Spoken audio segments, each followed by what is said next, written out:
আসসালামু আলাইকুম, good morning সবাইকে। কেমন আছেন সবাই? আশা করি সবাই খুব খুব ভালো আছেন, এভাবে ভালো থাকবেন।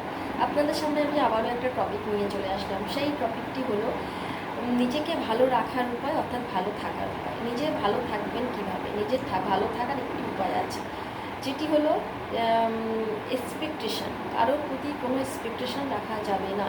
কারোর প্রতি যখন কোনো এক্সপেকটেশান রাখবেন না, দেখবেন আপনার জীবন তখনই সুন্দর হয়ে গেছে। আর যখনই দেখবেন কারোর প্রতি কোনো এক্সপেকটেশান রাখবেন, তখনই আপনার জীবনে কোনো একটা ইস্যু চলে এসছে। অর্থাৎ কারোর প্রতি কোনো এক্সপেকটেশান রাখা যাবে না। হ্যাঁ, এক্সপেকটেশান অবশ্যই রাখতে হবে একজনের প্রতি। তিনি কে জানেন? উনি হলেন আমাদের মহান রব্বুল আলামিন। তার প্রতি কিন্তু আমাদের এক্সপেকটেশান ছাড়লে হবে না। অবশ্যই অবশ্যই অবশ্যই তার প্রতি আমাদের এক্সপেকটেশান রাখতেই হবে। এবং যখনই তার প্রতি এক্সপেকটেশান রাখবেন, নিজেকে নিজে ভাববেন যে আমি সাকসেস, অর্থাৎ তার কাছে চেয়েছি মানে আমি পেয়ে যাব। তবে ভালো কিছু চাইতে হবে। তবে আর একটি কথা যেটা, সেটা হলো নিজের অ্যাক্টিভিটির প্রতি ফোকাস রাখতে হবে। নিজের অ্যাক্টিভিটির প্রতি ফোকাস রাখতে হবে, আর বিশ্বাস রাখতে হবে যে এই অ্যাক্টিভিটিটার প্রতি যখন আমি ফোকাস রেখেছি, এটাও সাকসেস হবে। তো ভিডিওটা এই পর্যন্ত।